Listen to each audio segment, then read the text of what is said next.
2020년 4월 11일 작은마을교회 말씀 묵상을 시작합니다. 우리와 함께 그 사랑 얼마나 다 표현 못해도 우리 다 함께 찬양하도록 하겠습니다.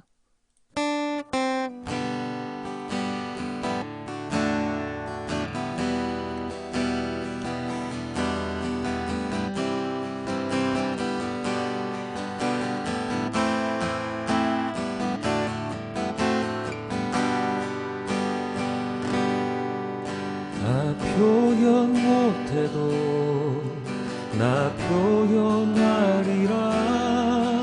다 고백 못해도 나 고백하리라.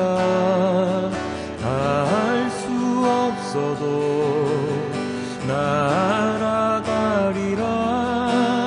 다 닮지 못해도 나 닮아가리라. 다 표현 못해도 다 표현하리라. 다 고백 못해도 나 고백하리라. 다 할 수 없어도 나 알아가리라. 다 닮지 못해도 나 닮아가리라. 그 사랑 얼마나 아름다운지, 그 사랑 얼마나 날 부욕해 하는지, 그 사랑 얼마나 크고 놀라운지를, 그 사랑 얼마나 나를 감격하게 하는지, 그 사랑 얼마나 아름다운지, 그 사랑 얼마나 날 부욕해 하는지, 그 사랑 얼마나 크고 놀라운지를, 그 사랑 얼마나 나를 감격하게 하는지.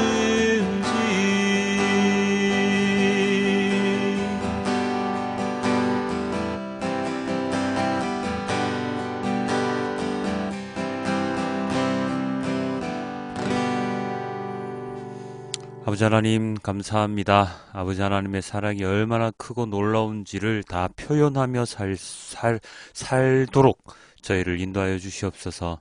그 사랑이 얼마나 높은지 다 표현하고 살도록 아버지 하나님 저의 삶을 인도하여 주시옵소서.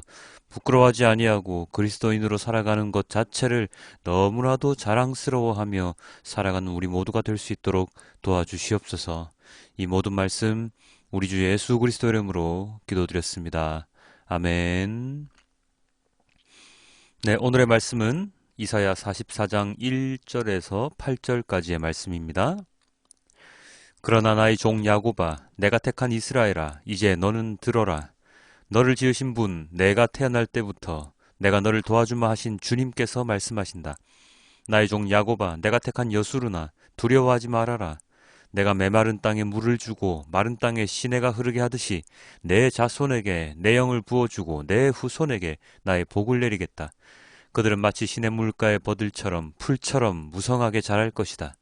그때에는 나는 주님의 것이다 하고 말하는 사람도 있고 야곱의 이름을 써서 그의 자손임을 자칭하는 사람도 있을 것이며 팔에다가 나는 주님의 것이라고 쓰는 사람도 있을 것이며 이스라엘 사람이라고 불리는 것을 영광스럽게 여기는 사람도 있을 것이다. 이스라엘 왕이신 주, 이스라엘의 속량자이신 만군의 주님께서 말씀하신다. 나는 시작이요 마감이다. 나밖에는 다른 신이 없다. 누가 나처럼 선언할 수 있으며 미래를 예고할 수 있느냐? 나를 누구와 견줄 수 있느냐? 만일 있다면 내가 옛날 사람들에게 미래를 예고했듯이 그들에게 다가올 일들을 미리 말하여 보라고 하여라. 너희는 떨지 말아라. 겁내지 말아라. 내가 예전부터 너희에게 이미 예고하여 주지 않았느냐? 나는 예고하였고 너희는 이것을 증언할 나의 증인들이다. 나밖에 다른 신이 또 있느냐? 다른 반석은 없다. 내가 전혀 아는 바 없다. 아멘. 예전에 저희 딸이 학원을 다닐 때의 일이었습니다. 하루는 아이를 데리러 학원에 들어갔는데 거기 있던 원장님께서 갑자기 묻더군요. 아버님 신학하신다면서요? 저도 신학했었는데 그거 뭐 하려고 해요? 다 부질없는 건데. 전 진작에 때려치웠어요. 그때가 신대원에서 공부하면서 한창 열의에 차 있던 때라 그 말이 무슨 말인지 정확하게 이해하기가 참 힘든 때였습니다. 그래서 그냥 예, 그러셨군요 하고 멋쩍게 아이를 데리고 나온 기억이 오늘 본문을 묵상하면서 갑자기 생각이 났습니다. 나는 주님의 것이라. 이 말은 이스라엘 백성들의 말이 아니라 이방 민족들의 고백입니다. 5절입니다. 그때는 나는 주님의 것이다 하고 말하는 사람도 있고 야곱의 이름을 써서 그의 자손임을 자칭하는 사람도 있을 것이며 8에다가 나는 주님의 것이라고 쓰는 사람도 있을 것이며 이스라엘 사람이라고 불리는 것을 영광으로 여기는 사람도 있을 것이다. 여기서 맨 앞에 나오는 그때는 바로 앞구절에 나와 있는 말씀에 근거한 때인데요. 메마른 땅에 물을 주시고 시내가 흐르게 하시고 영을 부어서 복을 주시고 그리고 시냇가 풀 사이에 버들처럼 무성하게 자랄 때 바로 그때 여기서 풀은 이방 민족을 의미하고요. 버들은 이스라엘 백성을 의미하는데 처음에는 미미한 버들이었지만 나중에는 풀만큼 무성하게 많이 번성하게 되는 때 그때가 바로 5절 처음에 나와 있는 그때입니다. 그럼 이걸로 무엇을 증명할 수 있습니까? 하나님께서 영을 부어주시는 것과 복을 주시는 것, 이러한 하나님의 은혜가 이방 민족에게도 너무나도 좋아 보였던 것이죠. 여호와 하나님을 믿는 자들은 저렇게 복을 받는구나 하면서 말입니다. 그래서 그들은 어떤 행동까지 한다고 나와 있죠? 야곱의 자손임을 자칭하는 이도 있고 나는 주님의 것이다 라고 말하는 이도 있고 팔에 새기는 사람도 있고 이스라엘 사람이 아닌데도 이스라엘 사람이라고 불리는 것을 영광스럽게 생각하는 사람도 있습니다. 이 구절을 읽으면서 저는 처음에는 이스라엘 백성들이 자신을 주님의 것이라고 말하는다고 느껴서 그건 당연한 것 아닌가? 라고 생각하며 이상하게 생각을 했었는데요.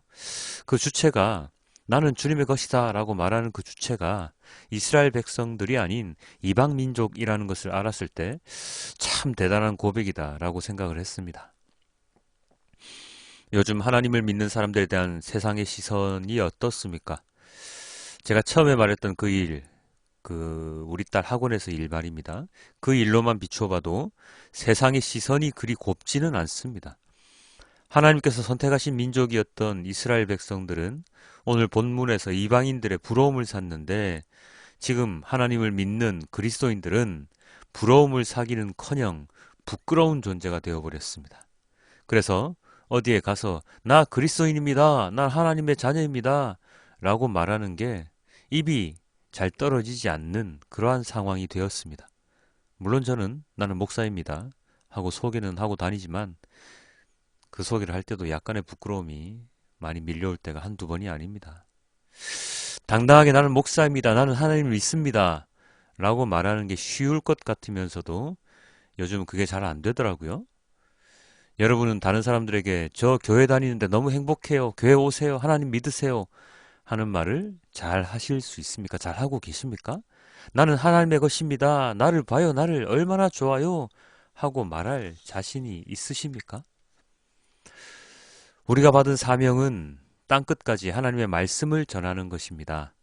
나만의 신앙도 중요하지만 내가 하나님을 믿는 것도 중요하지만 우리는 내가 믿는 것 이후에 내가 믿는 하나님을 다른 이에게 전해야 하는 사명이 있다는 뜻이죠. 말로 전하지 못한다면 그리스도인으로서 올바른 삶을 살아가면서 오늘 이스라엘 백성들이 이방인들의 부러움을 샀던 것처럼 다른 사람들이 우리를 보고 감탄하며 부러워해야 하는 삶을 살아야 합니다. 그래서 나도 그리스도인처럼 살고 싶어 라고 고백하는 삶을 살아야 합니다. 그런데 지금은 뒤바뀌었습니다. 바뀌어도 한참 바뀌었습니다. 왜 그럴까요? 그 이유는 일단 말씀을 제대로 이해하지 못하기 때문에 알지 못하기 때문입니다. 우리가 아는 구절 다 말해보면 얼마나 될까요? 암송을 하는 구절 말고요. 우리가 아는 구절 말입니다. 그냥 내가 알고 있는 구절. 누군가가 나에게 와서 성경에 이런 말씀이 있다니 무슨 뜻이에요? 라고 물어보면 자신 있게 말해줄 수 있는 그러한 구절이 얼마나 있습니까? 우리가 아는 구절은 뭐 식당이나 어떤 회사 업체 같은 데 가면 걸려있는 성경 문구 그 정도 아닌가요? 제가 너무 수준을 낮게 보고 있습니까? 이렇게 말하는 이유는 일단 주일 설교를 들은 후에 무슨 말이었는지 돌아서면 기억을 못한다는 데 있습니다. 그리고 아는 구절은 너무나도 잘 압니다. 근데 그 아는 구절이 몇 개 없잖아요. 그것도 정확하게 알지도 않잖아요. 딱 그 구절만 딱 떼가지고 내가 유리한 부분만 딱 알고 그 부분만 설명할 수 있지 않습니까? 성경 말씀 한 구절 안에 얼마나 많은 뜻이 들어있고 그 앞뒤 문맥을 비춰보면 우리가 알고 있는 그러한 뜻과 완전히 다른 뜻을 지닌 구절도 되게 많은데 말입니다.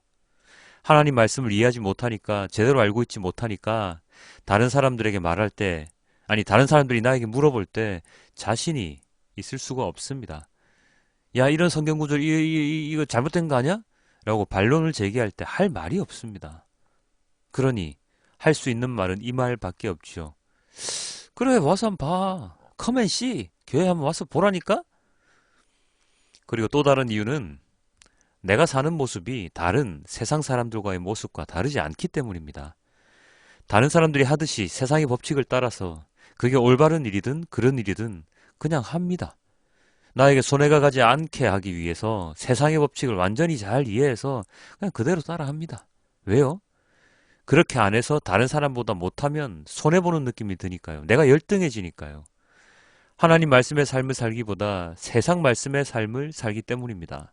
물론 그것을 비난하고 싶지는 않습니다만 그렇게 살면 내가 그리스도인이라는 이 이름을 내가 그리스도인이라고 밝힐 이유가 없지 않습니까? 에이 뭐 그럼 나 그리스도인 안 하죠 뭐. 그렇게 포기할까요? 자 6절입니다. 이스라엘의 왕이신 주 이스라엘의 속량자이신 만군의 주님께서 말씀하신다. 나는 시작이요 마감이다. 나밖에 다른 신이 없다. 하나님은 시작이요 끝이십니다. 시작과 끝을 함께 사시는 분이시며 그 어디에도 인간의 시간처럼 그렇게 사시는 분이 아니시지요. 어떤 신들도 하나님께 비할 수 없습니다. 그것을 믿습니다. 그리고 하나님은 우리를 두려움에서 벗어나게 해주실 수 있는 유일한 분이시죠. 그래서 당당히 세상을 살아갈 수 있도록 도와주시는 분이십니다. 그 어떤 세상의 것들도 그렇게 우리에게 용기를 줄 수 없습니다. 두려움을 없애주지는 못합니다. 그렇기 때문에 우리는 하나님을 믿으며 살아가야 하는 것이죠. 믿을 만한 이유가 있습니다. 그리스도인 별거 아닙니다. 맞습니다. 별거 아닙니다. 세상 사람의 삶보다 더 없어 보이는 삶일지도 모릅니다. 그러나 지금 이 시간 한순간만 한 시절만 생각한다면 그럴지 몰라도 하나님 말씀에 따라 순종하는 삶을 살면 우리는 아주 잘 살 수 있다는 것을 깨달아야 합니다. 그 잘 산다는 게 물질적으로가 아니라 정신적으로 그리고 다른 이들에게 선한 영향력을 끼치며 살 수 있다는 뜻입니다. 아무리 천하고 아무리 낮은 곳에 있더라도 말입니다.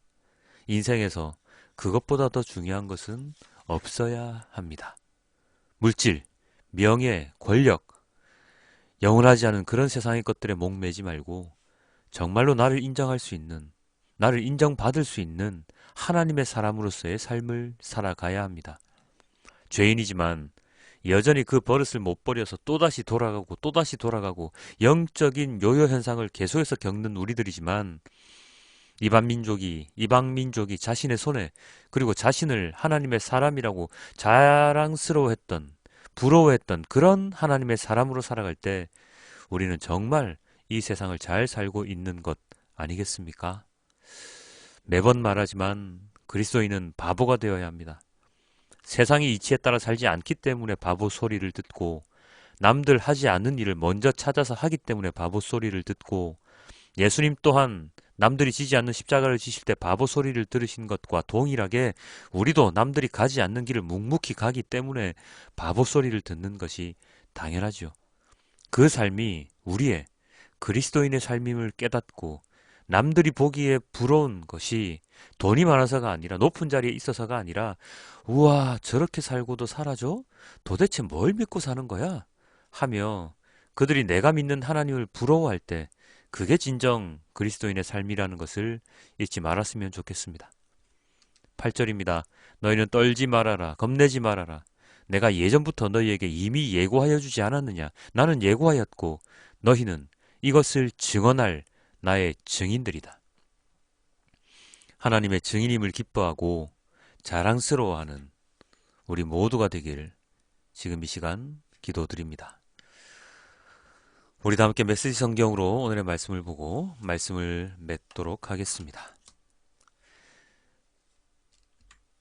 그러나 사랑하는 종 야곱아, 내가 친히 뽑은 너 이스라엘아, 이제 들어라.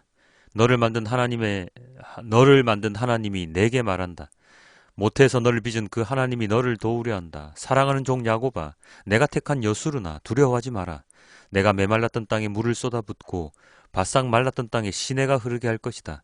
내 자손에게 나의 영을 부어주며 내 자녀들에게 나의 복을 부어주리라. 그들이 초원의 풀처럼 시냇가의 버들처럼 쑥쑥 자랄 것이다. 누구는 나는 하나님의 것이다 말하고 누구는 자기 이름을 야곱이라 할 것이다. 또 누군가는 자기 손에 이 몸은 하나님의 것이라 쓰고 다니며 이스라엘이라 불리기를 자랑스러워할 것이다. 하나님, 이스라엘의 왕, 너희를 속량한 자, 만군의 하나님께서 말씀하신다. 나는 시작이요 끝이며 그 사이의 모든 것이다. 나는 존재하는 유일한 하나님이다. 나와 견줄 자 누구냐? 한번 나서 보아라. 어디 자격이 되는지 보자. 처음부터 앞으로 될 일을 예고한 이가 나 말고 또 누가 있느냐? 있다면 한번 말해보아라. 이제 무슨 일이 있겠느냐? 누가 말해보겠느냐? 두려워하지 마라. 염려하지 마라. 내가 너희에게 늘 알리지 않았더냐? 무슨 일인지 말해주지 않았더냐? 너희는 나의 증인들이다. 너희가 나 말고 다른 하나님을 만나본 적이 있느냐? 나 같은 반석은 없다. 내가 아는 한 없다. 아멘. 아버지 하나님 감사합니다. 감사해야 되죠, 아버지. 그냥 입 바른 소리, 기도할 때마다 그냥 처음에 나오는 감사합니다가 아니라 정말로 하나님께 언제나 감사한 마음을 지니고 있기에 나오는 그 감사합니다. 겠지요. 아버지 하나님, 그리스도인으로 살아가는 것이 떳떳하고 자랑스러워야 하는데 요즘은 많이 부끄럽습니다. 왜 그럴까요? 왜 이렇게 부끄러운 삶일까요? 왜 그리스도인이 부끄러운 자가 되어버렸을까요? 그것은 주님의 말씀을 알지 못하기 때문이며 주님의 말씀대로 살아가지 않기 때문이며 주님의 말씀을 나의 삶의 거울로 삼는 것이 아니라 주님의 말씀을 나의 삶의 수단으로 삼고 있기 때문입니다. 주님 용서하여 주십시오. 주님 용서하여 주십시오. 그 패하겠던 이스라엘 백성들도 주님께서 살려주시고 주님께서 막아주셨지 않습니까? 지금 이 시대를 살아가는 많은 그리스도인들 또한 주님께서 살려주시고 막아주실 것이라고 믿으며 우리들이 그리스도인들이 진정 주님께로 속히 언제나 돌아오는 언제나 주님을 예배하는 참 예배자가 될 수 있도록 인도하여 주십시오. 지금도 주님을 팔아서 장사하는 많은 사람들이 있습니다. 저 또한 장사하는 사람이 되지 않도록 도와주시고 하나님의 말씀을 전할 때 나에게 유익이 되는 것이 아니라 주님의 영광이 드러나는 것이 되게 그리고 주님의 말씀을 듣고 주님께 돌아옴으로 인해서 하나님 아버지가 더욱더 기뻐하시는 제가 될 수 있도록 주님 아버지 인도하여 주시옵소서. 이 모든 말씀 우리 주 예수 그리스도의 이름으로 기도드렸습니다. 아멘.